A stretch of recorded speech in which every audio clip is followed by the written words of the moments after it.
은혜 받으실 하나님의 말씀은 고린도 전서 1장 30절 31절 말씀이 되시겠습니다. 다 같이 합독하시겠습니다. 너희는 하나님으로부터 나서 그리스도 예수 안에 있고 예수는 하나님으로부터 나와서 우리에게 지혜와 의로움과 거룩함과 구원함이 되셨으니 기록된 바 자랑하는 자는 주 안에서 자랑하라 함과 같게 하려 함이라. 아멘.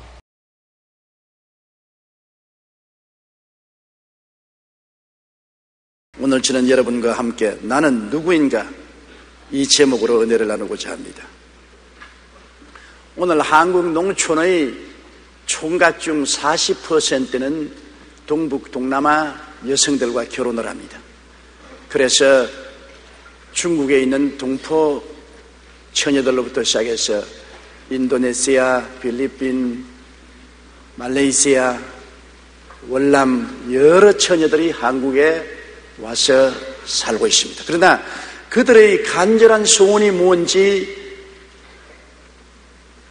아나운서가 물어보니까 그 한결같은 대답은 하루속히 주민증을 타고 싶다. 대한민국의 주민등록증을 타고 싶다. 왜냐?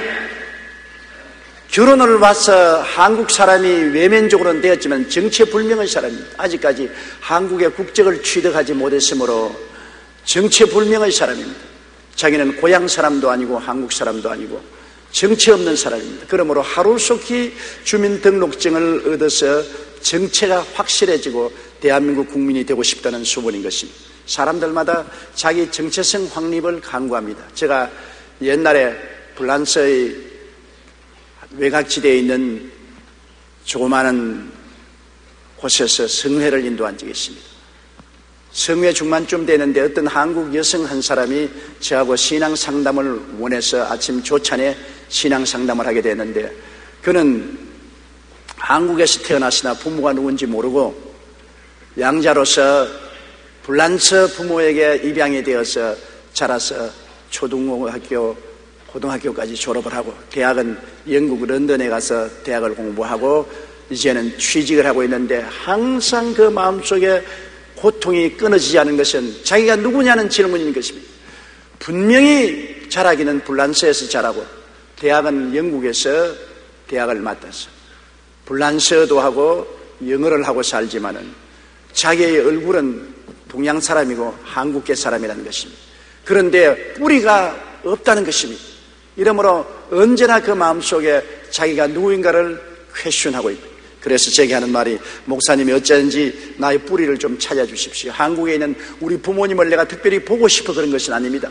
날 버린 부모를 내가 뭘 보고 싶어 하겠습니까? 그러나 부모님을 찾아야 내 뿌리를 찾게 되고 내가 구라파에 살면서도 안정되게 살게 되겠습니다. 정체불명의 사람이 되지 않고 확실한 나의 신분을 가지고 살 수 있습니다. 그런 말을 제가 듣고 한국의 우리 국민 여러분을 통해서 그 뿌리 찾으려고 애를 써봤으나 찾지를 못했습니다. 오늘날 우리 모든 사람들은 다 그런 질문을 가지고 있습니다. 나는 누구인가? 어디서 와서 왜 살며 어디로 가는가? 도대체 나의 정체는 어떤 사람인가? 그런 질문을 합니다. 거기에 대한 하나님의 대답은, 너희는 하나님께로부터 나서 그리스도 예수 안에 있고 예수는 하나님께로부터 나와서 우리에게 지혜와 의로움과 거룩함과 구속함이 되셨다. 그렇게 하나님이 해답을 해주시는 것입니다. 여러분, 우리는 하나님께로부터 나왔다고 말씀하라고 있는 것입니다. 다윈의 진화로처럼 아메바로부터 진화해서 인간이 된 것이 아니고 우연히 생겨난 존재도 아니고 하나님께로부터 우리가 태어났다고 성경은 말하고 있는 것입니다. 그리고 하나님은 우리를 그리스도 안에 들어오게 만들어주시고 예수님은 우리에게 와서 우리의 지혜가 되시고 의로움이 되시고 거룩함이 되시고 구속함이 되셨다고 하셔서 우리의 신분을 하나님이 분명히 밝혀주고 있는 것입니다. 우연한 뜨돌이 별도 아니고 뜨돌아 내려가는 나무 둥뱅이도 아니고 하나님께로부터 분명히 나와서 예수님 안에 있다는 것입니다. 첫째로 우리는 예수 그리스도가 우리에게 오셔서 지혜가 되셨다. 즉 예수님을 통해서 우리는 깨달은 사람이 되었다는 것입니다. 지혜라는 것은 깨달음을 말하는 것입니다. 모든 종교인들은 깨달음을 얻으려고 애를 씁니다. 힌두 교인들은 히말라야산까지 가서 고행을 하면서 깨닫기를 원합니다. 불교 신앙도 깨달음을 원하는 것입니다. 그러나 우리는 예수 그리스도 안에서 깨달음을 얻는 것은 예수님이 우리의 깨달음이 되시는 것입니다.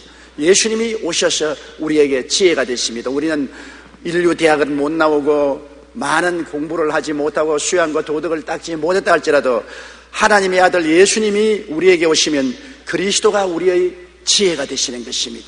우리의 깨달음이 되시는 것입니다. 무엇을 깨닫습니까? 예수님이 우리 속에 들어오면 예수님께서는 창조주 하나님을 깨닫게 해주시는 것입니다. 이 우주는 우연히 생긴 것이 아니라 하나님이 계셔서 하나님이 우주와 만물을 만드셨다는 것을 깨닫게 해주시는 것입니다. 예수님의 은혜로 우리가 그것을 깨달을 수 있는 지혜를 얻게 되는 것입니다. 요한복음 14장 6절로 7절에 내가 곧 길이요 진리요 생명이니 나로 말미암지 않고는 아버지께로 올 자가 없느니라. 너희가 나를 알았더라면 내 아버지도 알았으리라고 말하는 것입니다. 예수님을 알면 아버지를 알 수 있는 지혜를 얻게 되는 것입니다. 그렇기 때문에 예수 믿고 난 다음에 우리는 스스럼치 않고 하늘에 계신 우리 아버지라고 기도하게 되는 것입니다. 골로새 1장 15절로 16절에 그는 보이지 아니하는 하나님의 형상이시요 모든 피조물보다 먼저 나시니니 만물이 그에게서 창조되었다고 했는 것입니다. 예수님을 보면 눈에 안 보이는 하나님을 보았다는 것입니다. 하나님과 그리스도는 하나라는 것입니다.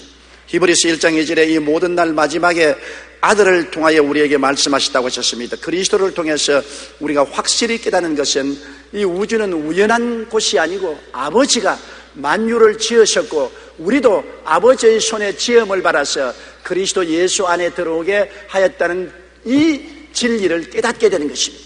이 깨달음은 엄청난 깨달음입니다. 여러분, 이 깨달음은 대학을 아무리 여러 개 나와도 알 수 있는 것이 아닙니다. 이 깨달음은 성령이 예수 그리스도를 통해서 계시로 깨닫게 하여 주시는 것입니다.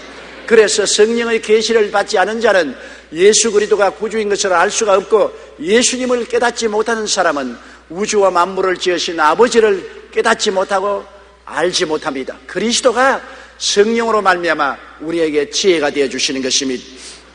그리고 예수님께서 오셔서 우리가 인생을 살 때 하나님을 섬기는 믿음으로 살고 하나님 안에서 인생의 생사 문제뿐 아니라 모든 문제가 해답된다는 것을 보여주시는 것입니다. 하나님 아버지 앞에 나가면 생사 문제가 분명히 해결되는 것입니다.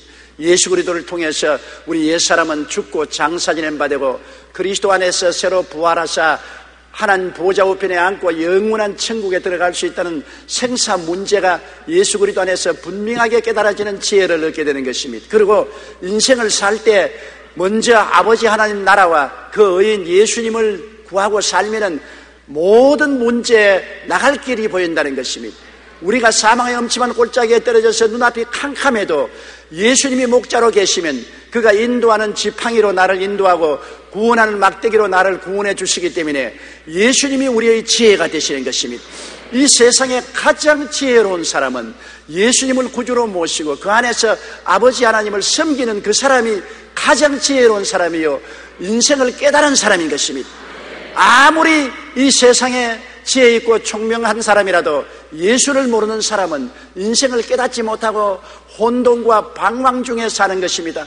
어디서 왔어? 왜 삶이 어디로 가는지도 모르고 인생을 살면 탐욕의 노예가 되어서 이리저리 뛰다가 영원히 죽음의 멸망으로 떨어지고 마는 것입니다. 사람은 존귀하나 깨닫지 못하면 멸망하는 짐승과 같다고 말하는 것입니다. 짐승도 살다가 죽고 사람도 살다가 죽어버리고 마는 것이니 짐승과 같지 않습니까?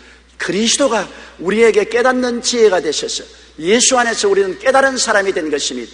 여러분, 예수를 구주로 모신 사람은 모두 다 깨달은 사람인 것입니다. 믿지 않은 사람은 도저히 알 수 없는 위대한 진리를 깨달았습니다. 어디서 와서 왜 삶이 어디로 가는지를 압니다. 우리는 하나님께로부터 나와서 이 세상에 하나님을 섬기며 살다가 그리스도를 통해서 영원한 천국에 들어가는 것을 압니다.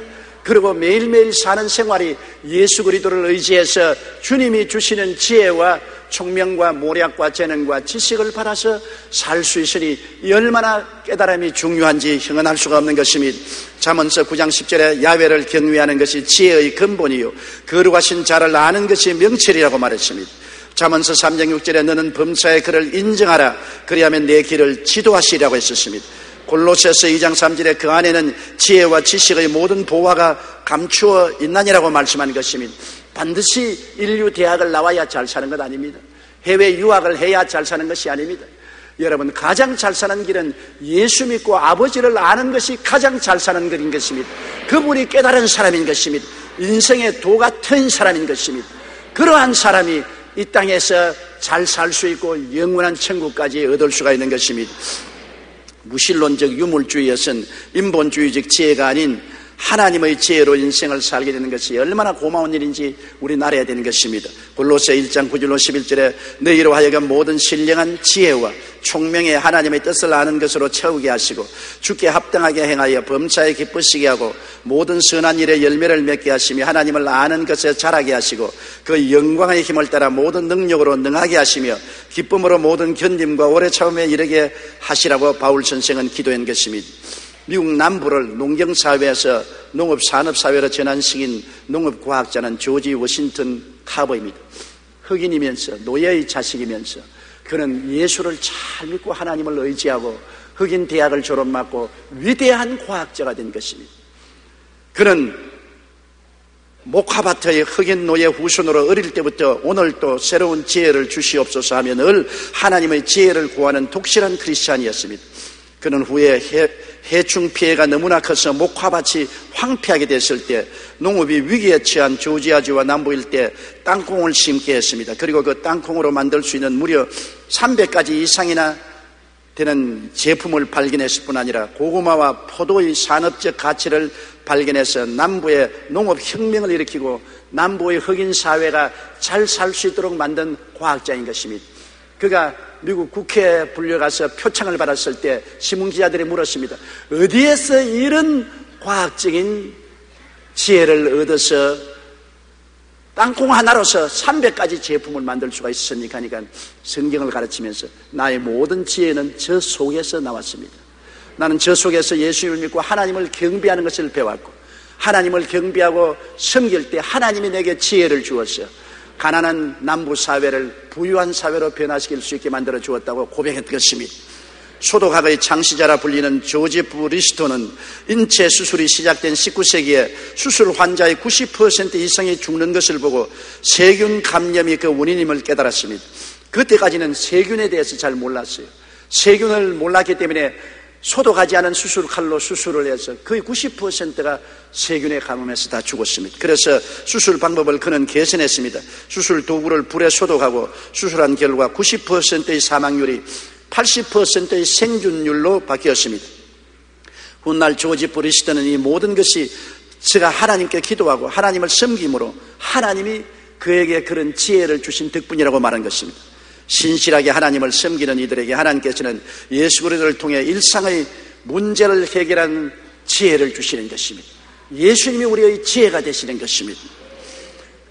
이 지혜를 통해서 우리는 많은 사람을 부유하고 생명으로 이끌게 해주시는 것입니다. 예수님께서 우리에게 영원한 지혜, 현실을 살아가는 지혜가 되심으로 우리는 누구입니까? 우리는 지혜로운 사람, 깨달은 사람이 되는 것입니다. 옆에 계신 분들에게 당신은 깨달은 사람입니다. 그렇게 말씀해 주세요. 자기를 무식하다고 폄하하지 마십시오.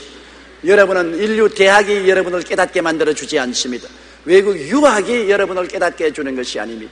예수 그리스도가 여러분의 깨달음이 되시는 것입니다. 그리스도가 지혜의 근본이 되시는 것입니다. 아놀드 토인비 박사는 그의 저서 역사의 연구에서 세계를 지배했던 21개의 문명 가운데 19개의 문명이 자멸했는데 그 이유는 무신론과 물질주의 문명이 있기 때문이라고 말한 것입니다. 한 기독교 심리학자는 무신론자는 이렇게 정의했습니다.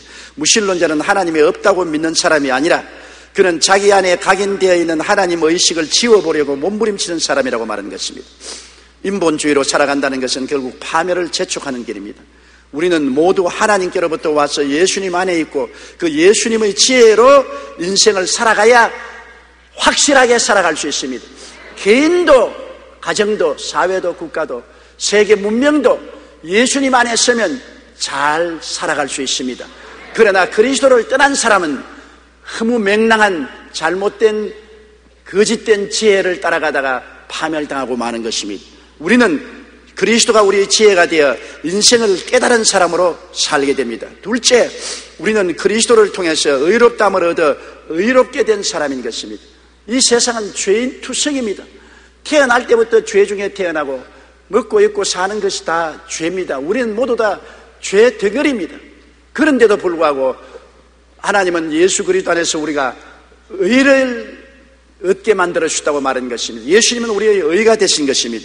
타락한 아담이 하나님의 영광을 잃고 벌거벗었을 때 하나님이 짐승을 잡아 피를 흘리시고 가죽을 벗겨 옷을 만들어 입혔습니다. 창세기 3장 21절에 야훼 하나님이 아담과 그의 아내를 위하여 가죽 옷을 지어 입히시니라. 그들이 하나님께 범죄하고 영광이 떠나니까 벌거벗었지 않아요. 그러니 부끄러워 서로 쳐다볼 수도 없고 하나님을 도저히 쳐다볼 수 없으니까 도망을 쳐서 나무 뒤에 숨어서 무화과 나무 잎으로 앞치마를 만들어 입어서 부끄러움을 가리려고 했으나 앞치마가 오래 갑니까? 해가 비추니까 무화과 나무 잎이 쭈글쭈글해서 바삭바삭 떨어지고 마는 것입니다. 아무리 나무 잎으로 앞치마를 해 입어도 말라쓰고 쭈글쭈글해지고 부서지고 마는 것입니다. 하나님께서 그들 부끄러움을 없애기 위해서 짐승을 잡아 피를 흘리고 가죽을 벗겨서 그들에게 항구적인 옷을 해 입혀서 부끄러움을 덮어서 에덴에서 내어보낸 것입니다. 이 죽임을 당한 짐승이 바로 오늘날 예수님을 상징하는 것입니다. 예수님께서 십자가에서 죽임을 당하시고 피를 흘리시고 당신의 의로운 삶의 옷을 벗겨서 죄로 벌거벗은 우리에게 입혀주신 것입니다. 그러므로 예수 앞에 들어오면 우리는 벌거벗은 자가 아닌 입은 자인 것입니다. 오늘날 세상 사람들은 하나님 앞에서 다 벌거벗은 사람인 것입니다. 온갖 인간의 지혜와 지식과 총명과 모략과 재능으로 옷을 입었지만은 그것은 모두 다 무화과 나무 잎입니다. 하나님 앞에서는 모든 사람이 벌거벗었습니다. 그렇기 때문에 하나님 앞에 설 수가 없습니다.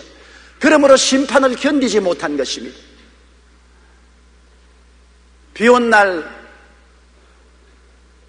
갑자기 비가 그치고 햇빛이 비추면 끄적대기를 마당에 있는 끄적대기를 들춰보세요.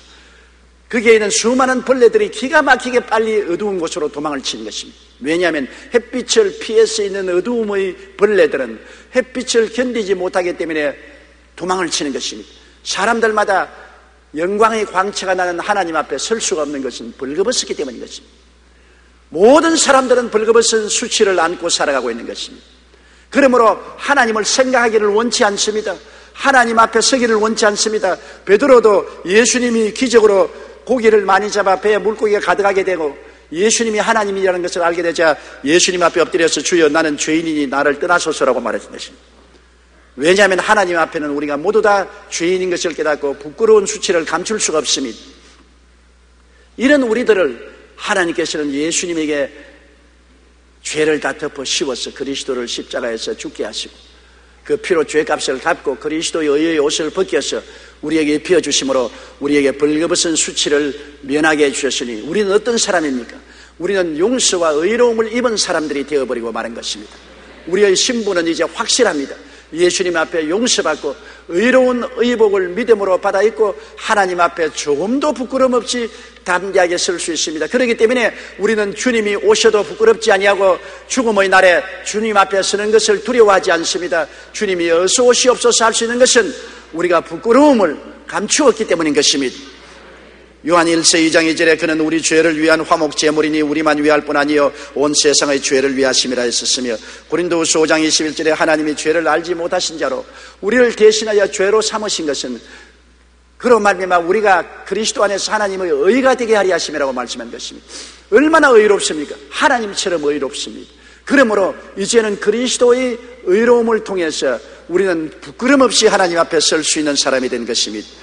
기독교를 믿지 않은 세계의 많은 민족들은 죄의 문제를 피 흘림으로 해결했습니다. 인류 역사는 언제나 죄와는 피를 연결했습니다. 피 없이 죄사함을 받는 것은 없었습니다. 왜냐하면 원래 하나님께서 에덴에서 짐승을 잡아 피를 흘려 죄를 사하고 가죽 옷을 입혔기 때문에 아담의 후손들은 어느 민족으로 흩어졌으나 피를 통해서 죄사함을 받는다는 의식이 있습니다. 멕시코는 유행병이나 재난이 오면 흠없고 잘생긴 청년을 골라서 여러 가지 색을 칠합니다. 그 젊은이가 큰 소리로 내 죄를 가져가시오 라고 여러 번 외치면 그를 죽여 피를 뿌렸습니다. 아테네는 도시에 질병이 만연하면 가난한 사람을 돈 주고 샀습니다. 도시의 군중들이 그 사람을 향해 자신의 죄를 고백한 후 돌을 쳐서 피를 흘려 죽여서 제물을 드렸습니다. 고대 이집트에서도 사람의 심장을 찔러 피를 뿌리는 제사를 드렸습니다. 스칸디나비아 사람들은 심장에서 나온 피를 병에 담아 신의 노여움을 풀려고 했습니다. 아프리카에서는 해마다 궁중에서 거위나 닭, 소 같은 짐승의 목을 찔러 피를 뿌렸고, 우리나라도 무당이 부닥거리를 할 때 돼지 목에서 피를 내고 열십자를 긋고 그 가운데 칼을 확 꼽아놓는 그런 습관이 있습니다. 기독교 인간학자 알렉산더 그리골리아 박사는 세계 인구의 95%가 피로서 신께 제사를 드렸다고 결론 내렸습니다. 또한 사람이 신께 죄를 짓거나 악을 행하였을 때 어떤 종류든지 꼭 피에 의해서만 속죄받는다고 믿는 것이 원래부터 타고난 인간의 성품이라고 말했습니다. 하나님께서는 타락한 아담이 하나님의 영광을 잃고 벌거벗을 때 짐승을 잡아 피를 흘리고, 아담과 하와의 죄 때문에 피를 흘린 것입니다. 가죽을 벗겨 입혀서 벌거벗은 수치를 면하게 했었습니다. 이것은 예수 그리스도를 상징하는 것입니다.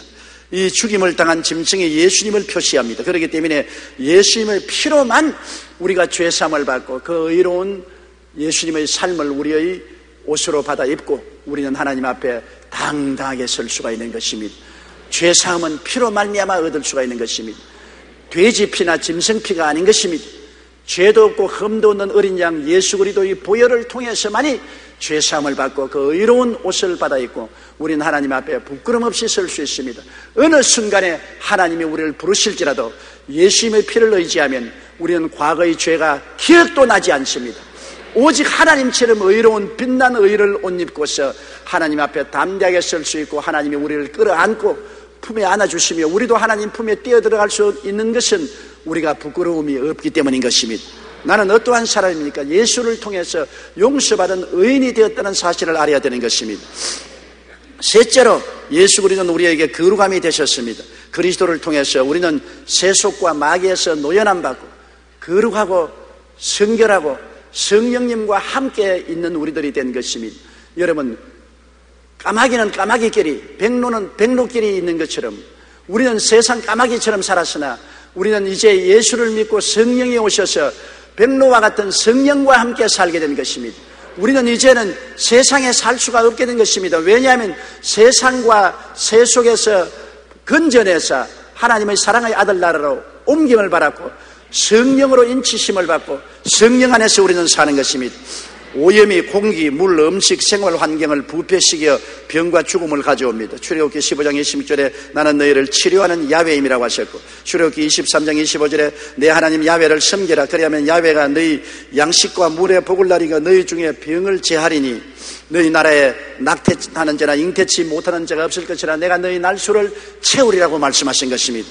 죄로 말미암은 오염이 우리 영혼을 병들게 하고 죽게 하는 것입니다. 죄 때문에 영혼이 부패하는 것입니다. 죄가 아니면 영혼이 부패하지 않아요. 우리 영혼이 죽고 부패해져서 온갖 죄가 벌레처럼 와글와글 태어나는 것이 현실인 것입니다. 그것은 죄가 죽고 부패했기 때문인 것입니다.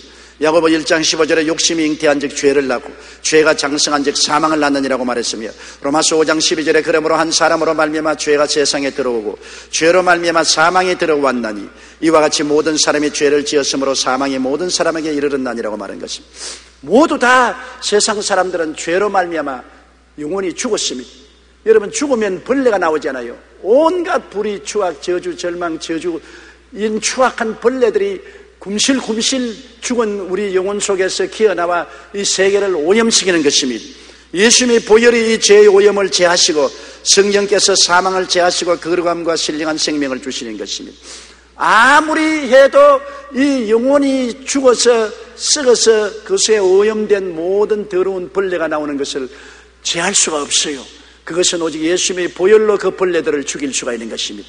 예수님이 죄를 없애시고 죄의 오염을 없애시고 성령이 오셔서 죽은 자를 생명으로 살려 일으켜 주시는 것입니다. 성령 안에 있는 성령의 법이 죄와 사망의 법에서 우리를 일으켜 세우는 것입니다. 로마서 8장 1절로 2절에 그러므로 이제 그리스도 예수 안에 있는 자에게는 결코 정죄함이 없나니 이는 그리스도 예수 안에 있는 생명의 성령의 법이 죄와 사망의 법에서 너희를 해방하였음이라고 말한 것입니다. 오늘날 사람들은 탐욕을 쫓아가다가 이 세상의 죄악의 숲을 속에 빠져서 다 절망하고 죽어버리고 마는 것입니다. 중국에는 종록자 불견산이라는 말이 있습니다.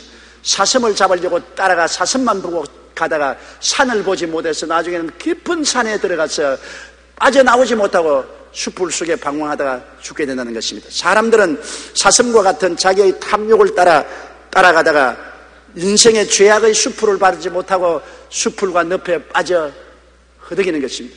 요사이 신문과 라디오에 굉장히 이런 일들이 많지 않습니까? 왜 지혜롭고 총명하고 똑똑한 사람이 불의와 부정을 행하고 검찰에 잡혀가고 조사를 받고 온갖 문제를 일으킵니까? 그것은 종록자 불견산입니다. 사슴 한 마리를 따라서 가다가 깊은 산 숲을 보지 못하고 그게 빠진 것입니다. 탐욕을 따라가면 아무것도 눈에 안 보이는 것입니다. 사람들은 육신의 정욕, 안목의 정욕, 이성의 자랑의 포로가 되어서 쫓아가다가 온갖 늪에 빠지고 고통 속에 빠지는 것입니다. 작전 루소는 인간에 대해서 10살 때에는 과자에 움직이고 20대에는 연인에게 끌리고 30대에는 쾌락에 끌리고 40대는 야심에 끌리고 50대는 탐욕에 끌린다고 말했습니다. 그러나 이렇게 무엇인가 끌리고 있는 동안 인간은 허수아비 뿐이라고 말한 것입니다. 인간은 자기가 사는 것 같으나 실상은 자기가 살지 않고 탐욕에 끌려서 탐욕을 쫓아가다가 사망의 늪에 빠져버리고 마는 것입니다. 그러나 오늘 예수님의 보혈이 이 죄의 오염을 제하고 성령께서 사망을 제하시고 거룩함과 신령한 생명을 주시면 성령을 따라가면 우리가 올무에 걸리지 않게 되는 것입니다. 나는 누구입니까? 나는 성령으로 말미암아 거룩함을 입은 사람이 된 것입니다. 그 다음 넷째로 나는 누구입니까? 나는 구속함을 받은 사람이 된 것입니다. 예수님은 우리에게 구속함이 되었다고 말한 것입니다. 구속이란 뭡니까? 종으로 팔린 것을 값주고 사오는 것을 말하는 것입니다. 우리는 다 죄로 말미암아 종으로 팔렸습니다. 죄의 종으로 팔리고 질병의 종으로 팔리고 저주의 종으로 팔리고 사망의 종으로 팔리고 우리는 다 종된 삶을 살고 있는 것입니다. 그런데 예수님이 오셔서 그 생명을 바쳐서 종의 대가를 하나님께 지불하고 청산하시고 우리를 값주고 사내어 주셨습니다. 그러므로 예수님이 우리의 구속함이 되었으니 이제는 우리는 누구냐 하면 종살이에서 해방된 사람들이 된 것입니다. 데모데전서 2장 6절에 그가 모든 사람을 위하여 자기를 대속물로 주셨으니 기약이 이르러 주신 증거라고 말했으며 히브리서 9장 12절에 염소와 송아지의 피로 하지 아니하고 오직 자기의 피로 영원한 속죄를 이루사 단번에 성소에 들어가셨다고 말한 것입니다. 요한계시록 1장 5절에 우리를 사랑하사 그의 피로 우리를 죄에서 우리를 해방하였다고 말했었으며 요한복음 1장 12절에 영접하는 자 곧 그 이름을 믿는 자들에게는 하나님의 자녀가 되는 권세를 주셨다고 말했었습니다. 요한계시록 5장 9절로 10절에 일찍이 죽임을 당하사 각 족속과 방언과 백성과 나라 가운데서 사람들을 피로 사서 하나님께 드리시고 그들로 우리 하나님 앞에서 나라와 제상을 삼으셨다. 우리를 예수님이 피값으로 사서 하나님 아버지에게 나라와 제상으로 바쳐 주신 것입니다. 이러므로 우리는 해방을 얻은 사람인 것입니다. 나는 누구냐? 나는 종이 아니요 자유인이요 해방된 자라는 것을 알아야 되는 것입니다. 우리는 죄의 종살이에서 해방되었을 뿐 아니라 병의 종살이에서 구속함을 받았습니다. 시편 103편 3절에 그가 내 모든 죄악을 사하시며 내 모든 병을 고치신다고 말했었습니다. 베드로전서 2장 24절에 친히 나무에 달려 그 몸으로 우리 죄를 담당하시니 이는 우리로 죄에 대하여 죽고 의에 대하여 살게 하심이라 제가 채찍에 맞음으로 너희가 나음을 얻었나니라고 말한 것입니다. 우리는 병의 종살이에서 주님이 값주고 사서 해방시켜 주신 것입니다. 우리는 저주의 종살이에서 주님이 값을 주고 사서 해방시켜 준 것입니다. 갈라디아 3장 13절로 14절에 그리스도께서 우리를 위하여 저주를 받은 바 되사 율법의 저주에서 우리를 속량하였으니 다시 말하면 값주고 사주셨으니 이는 나무에 달린 자마다 저주 아래 있는 자라 하였음이라. 그리스도 예수 안에서 아브라함의 복이 이방인에게 미치게 하렴이라고 말씀한 것입니다. 그러므로 우리는 예수님이 저주에서 값주고 사서 아브라함의 복을 받게 만들어 주었습니다. 고린도후서 8장 9절에 우리 주 예수 그리스도의 은혜를 너희가 알거니와 부유하신 이로써 너희를 위하여 가난하게 되시면 그의 가난함으로 말미암아 너희로 부유케 하리 하심이라고 말했습니다. 값주고 사서 우리를 부유하게 만들었다고 말씀하신 것입니다. 고린도후서 9장 8절에 하나님이 능히 모든 은혜를 너희에게 넘치게 하시나니 이는 너희로 모든 일에 항상 모든 것이 넉넉하여 모든 착한 일을 넘치게 하리 하심이라고 말한 것입니다. 나는 누구냐? 나는 저주에서 해방을 얻은 사람이라는 것을 알아야 되는 것입니다. 그 다음 죽음의 멸망에서 주님은 우리를 값주고 사서 해방시켜 준 것입니다. 요한복음 11장 25절에 나는 부활이요 생명이니 나를 믿는 자는 죽어도 살겠다고 말한 것입니다. 여러분 지금 죽어도 살아요. 육신이 죽어도 영혼은 주 안에서 영원히 살아요. 믿지 않은 사람은 육신이 죽고 또 영원히 하나님께 버림받아 지옥에 버림받은 죽음을 체험하게 되는 것입니다. 우리는 그러므로 살아도 살고 죽어도 사는 것입니다. 히브리서 2장 14절로 15절에 그는 또한 같은 모양으로 혈과 육을 함께 지니심은 죽음을 통하여 죽음의 세력을 잡은 자 곧 마귀를 멸하시며 또 죽기를 무서워함으로 한평생 매여 종로로 다는 모든 자를 놓아주려 하심이라고 말한 것입니다. 고린도전서 15장 55절로 58절에 사망아 너희 승리가 어디 있느냐? 사망아 내가 쏘는 것이 어디 있느냐? 사망에 쏘는 것은 죄요 죄의 권능은 율법이라 우리 주 예수 그리스도로 말미암아 우리에게 승리를 주시는 하나님께 감사하노니 그러므로 내 사랑하는 형제들아 견실하며 흔들리지 말고 항상 주의 일에 더욱 힘쓰는 자들이 되라. 이는 너희 수고가 주 안에서 헛되지 않은 줄 알미라고 말한 것입니다. 우리가 부활의 신앙을 가지고 있으면 어떤 곳에 가도 두려워하지 않고 담대하게 살 수가 있습니다. 1847년 성 안드레 교회에서 50년간 목회한 라이트 목사가 스코틀랜드의 항구에서 출발해 프랑스의 리베라로 떠나고 있었습니다. 그는 첫 번째 기항지인 프랑스의 북부 항구에서 하룻밤을 지내기 위해 여관에 묵었습니다. 그런데 여관 주인이 보니까 이 손님이 나갈 시간이 되었는데도 기척이 없어요. 그래서 방문을 열어보니 이미 라이트 목사는 숨져 있었고 책상 위에는 그가 밤에 지은 것으로 보이는 시 한 편이 종이 위에 적혀 있었습니다. 이 시가 바로 오늘날 전 세계인들이 즐겨 부르는 찬송가 531장 때에 저물어 날 이미 어두우니라는 것입니다. 때에 저물어 날 이미 어두우니 구주여 나와 함께 하소서. 내 친구 나를 위로 못할 때 날 돕는 주여 함께 하소서. 내 사는 날이 속히 지나고 이 세상 영광 빨리 지나네. 이 천지 만물 모두 변하나 변치 않는 주여 함께 하소서. 주 홀로 마귀 물리치시니 언제나 나와 함께 하소서. 주 같이 누가 보호하리까 사랑의 주여 함께 하소서. 이 육신 쇠에 눈을 감을 때 십자가 밝히 보여주소서. 내 모든 슬픔 위로하시고 생명의 주여 함께 하소서. 그는 여행을 하다가 중간 기착지 여관에서 목숨이 끊어질 때 마지막 힘을 다해서 이 시를 적은 것입니다. 그 시는 좌절과 절망, 비애와 슬픔이 하나도 없습니다. 모두 다 예수님이 함께 하심으로 사망을 이기고 영원한 소망으로 가득한 것을 표시하고 있는 것입니다. 예수 그리스도께서 우리를 죽음의 사망에서 구속하시기 때문에 숨지는 순간에도 승리의 찬송을 부를 수 있습니다. 예수님은 우리 모두를 죽음의 사망에서 값주고 사주신 것입니다. 독일의 철학자 칼 야스퍼스는 정상적인 인간이라면 4가지 감각을 가져야 한다고 말했습니다. 첫째는 소속감입니다. 내가 어디에 누구에게 소속되어야 행복할 수 있는가를 본능처럼 알고 살아야 합니다. 우리는 누구에게 소속했습니까? 우리는 하나님께로서 나서 예수 안에 있으니 하나님 아버지와 예수님에게 소속되어 있는 것입니다. 이것을 확실히 알아야 되는 것입니다. 둘째는 한계성입니다. 나의 한계를 아는 것입니다. 자신의 한계를 아는 사람은 겸손할 수 있으며 그 한계 너머에 계신 하나님을 바라볼 수 있습니다. 우리는 인본주의자가 아닙니다. 우리는 인간의 한계를 압니다. 우리는 하나님을 의지하지 않고는 살 수 없는 것을 알기 때문에 실시로 하나님을 의지하고 하나님의 능력으로 살 수 있으니 행복한 것입니다. 셋째는 유일성입니다. 나는 하나님의 독특한 피조물이라는 것을 아는 것입니다. 그럴 때 사람은 스스로를 존중하며 살게 되는 것입니다. 나는 누구냐? 나 같은 사람은 우주 중에 나밖에 없습니다. 과거에 살은 사람도 나 같은 사람 없고 현재 사는 사람도 나 같은 사람 없고 장차 미래에도 나 같은 사람 없습니다. 나같이 생긴 사람은 오직 나 하나밖에 없으니 하나님이 나 하나만 우주의 역사 중에 창조한 것입니다. 자기가 유일한 하나님의 피조물이라는 것을 알게 될 때 자기를 자랑스럽게 생각하고 자기를 사랑할 수 있는 것입니다. 넷째는 정체성입니다. 나는 누구이며 어디서 와서 어디로 가는지 자신에 대한 정체성의 감각을 바르게 가질 때 값진 삶을 살 수 있습니다. 나는 누구냐? 하나님께로서 나서 예수님 안에 있고 예수님으로 말미암아 깨달음을 얻어 지혜자가 되었으며 예수님 안에서 우리는 의로운 사람이 되었으며 예수님 안에서 거룩한 사람이 되었으며 예수님 안에서 종에서 해방되어 자유인이 되었다는 자기의 정체성을 확실히 알아야 되는 것입니다.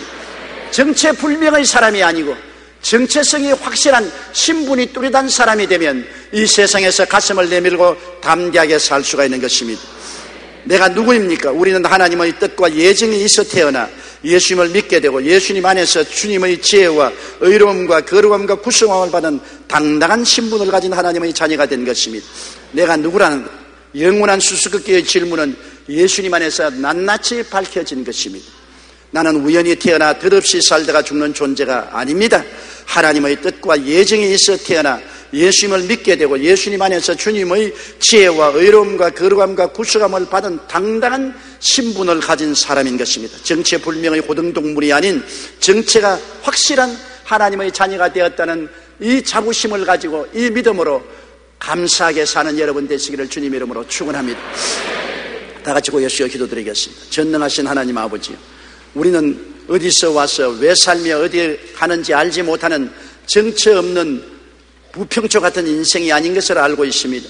우리는 확실하게 하나님께로부터 나서 예수님 안에 들어왔고 예수님이 우리에게 깨달음의 지혜를 주셔서 지혜로운 사람, 우리는 벌거벗지 않고 의의 옷을 입은 사람, 새 속에 파묻혀 살지 않고 거룩하게 된 사람, 그리고 종의 위치에서 자유와 해방을 얻은 사람이 되어서 하나님과 함께 살다 하나님과 함께 천국에 들어가는 우리들이 된 것을 감사합니다. 자기의 신분을 확실히 알고 정체성을 뚜렷이 붙잡고 담대하게 살아가는 우리들이 되게 도와주시옵소서. 예수님 이름으로 기도드립니다. 아멘.